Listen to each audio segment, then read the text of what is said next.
So much for the impact the characters have had on you. I want to just close by talking about the various characters and sort of how you draw from them, and because we are going late, and I want to end now in a few minutes. But well, I'm always let me late. just ask you about these characters. So, in fact, you said before, I want to mention Edward Scissorhands, because that was the first character that liberated you from and what did you draw from to do Edward Scissorhands?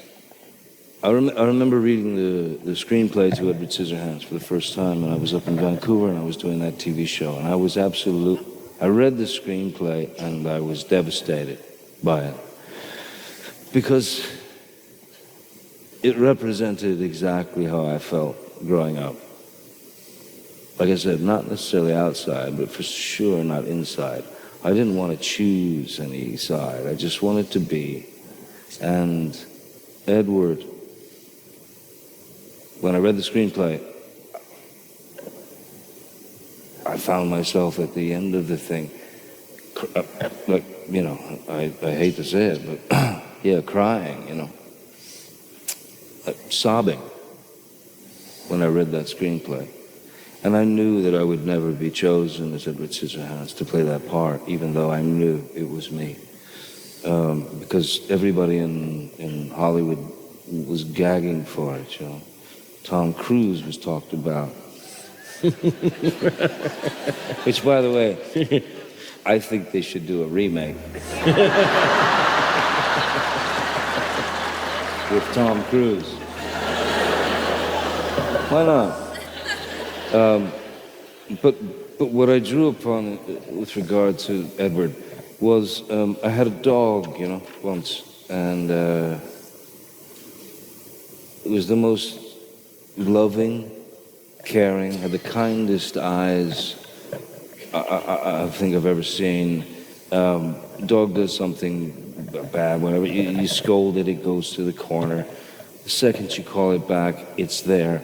Unconditional love, innocence. So that dog became the part of the foundation of the character. So the character really was based on a dog that I had, and I know, right? That's madness. It's not creativity. And babies, you know, newborn babies, because this character was the challenge was to see things for the first time anew, and as to be fascinated with them. So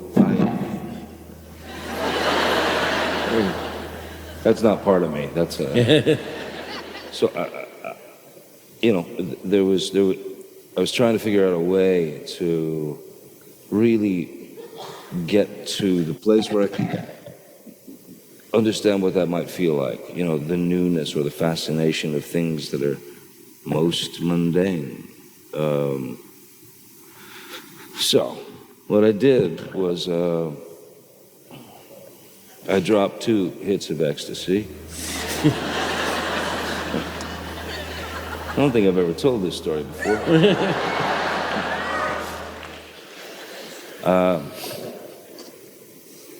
I was living, at the time I'd rented a house in Malibu to escape from Hollywood, and I was living right on the beach. So the first thing I did was made a big note, taped it to the glass window that would take me to the beach on my death. And I wrote on it, "Do not go into the ocean." Just in case I forgot. And I dropped 2 hits of Ecstasy, and I strapped the hands on, and, you know, attempted to make coffee with these enormous scissors on. Attempted to you know, run the remote control of the television. And then, of course, at a certain point, when the drug kicks in, really kicks in, things become vivid or became vivid and beautiful, and I could see things anew, and I could appreciate where they came from, because I think of Edward as as those babies. You know, when my sister had kids and I'd hang out with these babies, everything was fascinating. Yeah, no, and you didn't you read a And book? I found great safety. Didn't you read a book? Was it by Oliver Sacks or something at the time? There was a book that I'd read at the time by Oliver Sacks called "The Man Who Mis." Hey, Well, I've been cut off. That's it.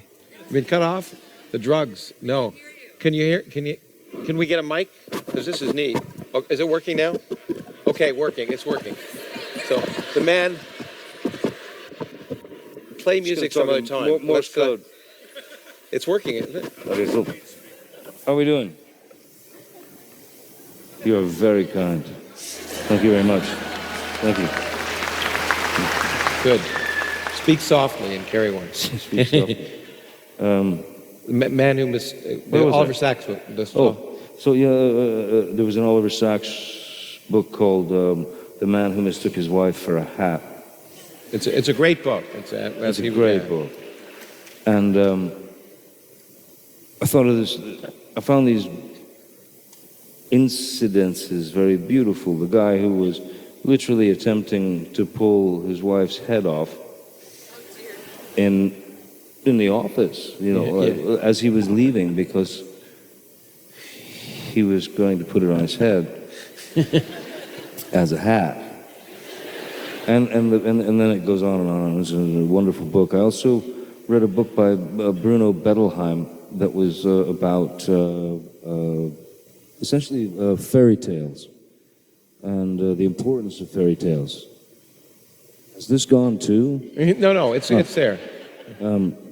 So the importance of fairy tales, and that was very helpful. Also, there was also a German